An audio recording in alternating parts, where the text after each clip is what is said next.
धेरैको चासोमा नपर्ने शहरी विकास मन्त्रालय अहिले धेरैको चासो र चर्चामा छ। यसो हुनुको कारण हो हाई प्रोफाइल मन्त्री र उनले गरिरहेको नीतिगत पहल र बोल्ड डिसिजन। मन्त्रालय स्थापना भएको 12 वर्षमा पहिलो पटक यो मन्त्रालयले उप प्रधानमन्त्री सहितको हाई प्रोफाइल नेतृत्व पायो। शहरी विकास मन्त्रालय स्थापनादेखि नै मन्त्रालयमा रहेका उच्च सरकारी अधिकारीको भनाइमा यो मन्त्रालयमा अहिले जस्तो गतिशीलता यसअघि कहिले पनि देखिएको थिएन। प्रमुख सत्ता साझेदार दल नेपाली कांग्रेसका पूर्व महामन्त्री प्रकाशमान सिंह पार्टीको नेतृत्व गर्दै सरकारमा हुनुहुन्छ। पुर सिटी काठमाडौँ 1 बाट प्रतिनिधि सभा सांसद रहनुभएका सिंह समस्यासँग नजिकबाट जानकार व्यक्ति पनि हो। काठमाडौँबाटै प्रतिनिधित्व गर्ने भएकाले पनि उहाँसँग उपत्यकाको अपेक्षा बढी हुनु स्वाभाविक थियो।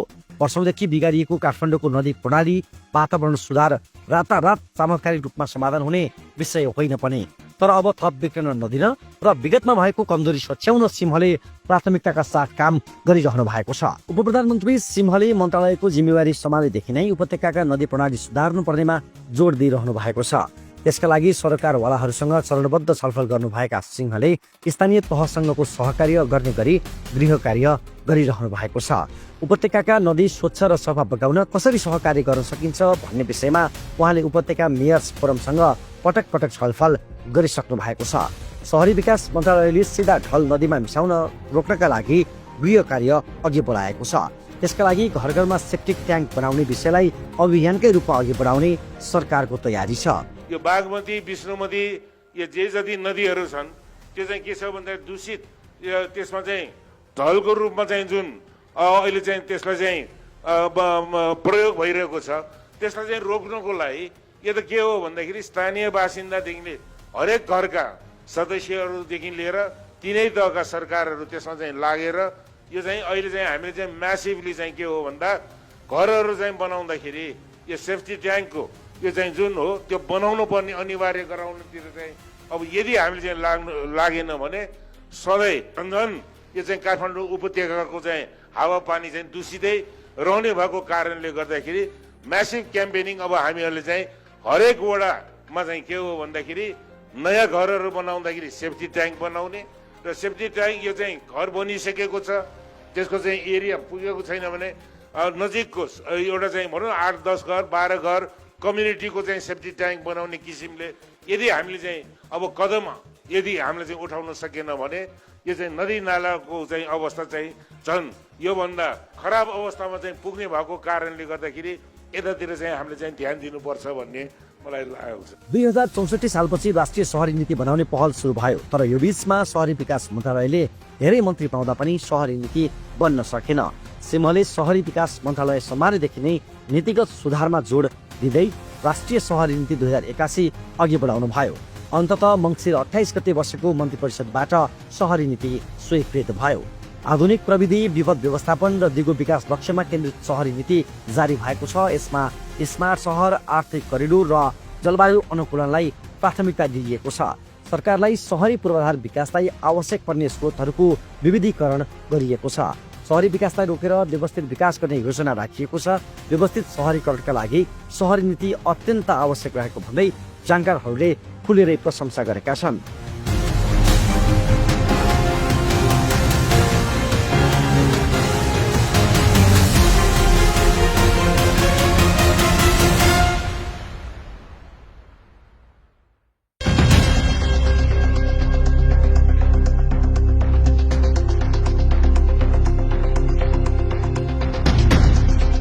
पनि संरचना बनेर प्रयोगमा नआउँदा बिग्रने खतरा रहन्छ। त्यसैले तयार भएको संरचना सञ्चालन योग्य छन् भने सञ्चालनमा ल्याउनुपर्छ भन्नेमा उप प्रधानमन्त्री सिंह देखिनुहुन्छ।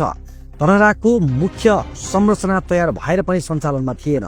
उप प्रधानमन्त्री सिंहले धरहरा नागरिकका लागि कुरा गर्ने कुरामा कार्यभार सम्हालेदेखि नै जोड दिनुभएको थियो। 2081 असोज 3 गतेबाट धरहरा सञ्चालन गर्दा सुरुमा केही आलोचना पनि भयो, तर अहिले धरहरा पुगेर उपत्यकाको दृश्य निहाल्नेको भिडले त्यति बेला आलोचना गर्नेहरूको बोली बन्द गराइदिएको छ। असोज 3 देखि हालसम्म 1,30,000ले धरहरा भ्रमण गर्दा 2,37,00,000 भन्दा बढी राजस्व सङ्कलन भइसकेको छ। चितवनको रत्नगर, सुनसरीको लौकही सभा हल, नेपालगञ्जको सिटी हलको निर्माण कार्य सम्पन्न गरी स्थानीय तहलाई हस्तान्तरण गरिएको छ।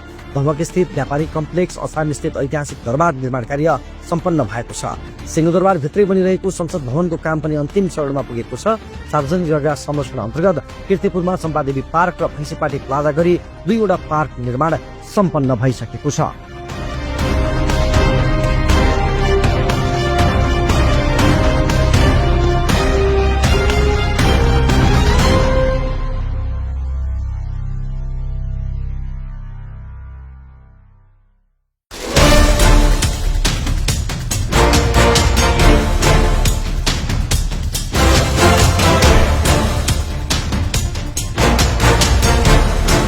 नेपालमा पछिल्लो समय क्रिकेट लोकप्रिय बनिरहेको छ। क्रिकेटले नेपाललाई अन्तर्राष्ट्रिय स्तरमा पनि चिनाएको छ। क्रिकेटको बढ्दो क्रेजकै कारण नेपाली कांग्रेस र नेकपा एमाले सहितका दलहरूको सरकारले पहिलो निर्णय गर्यो कीर्तिपुर क्रिकेट मैदानलाई सुविधा सम्पन्न रङ्गशाला बनाउने, जसमा दर्शक बस्नका लागि प्याराफेट, रात्रिकालीन खेलका लागि फ्लड लाइट निर्माण गर्ने लगायत आवश्यक संरचना बनाउने। अहिले शहरी विकास मन्त्रालयको संघीय सचिवालय निर्माण तथा व्यवस्थापन कार्यालयबाट कीर्तिपुर क्रिकेट मैदानमा अन्तर्राष्ट्रिय मापदण्ड अनुरूप प्याराफेट निर्माण कार्य र फ्लड लाइट जडान कार्य द्रुत गतिमा भइरहेको छ। 10,000 सेट क्षमताको व्यवस्थित प्याराफेट बन्नेछ। 2081 फागुनमा सम्झौता भई 2082 वैशाख 24 गतेभित्र कार्य सम्पन्न गरे गरी निर्माण कार्य अघि बढेको छ।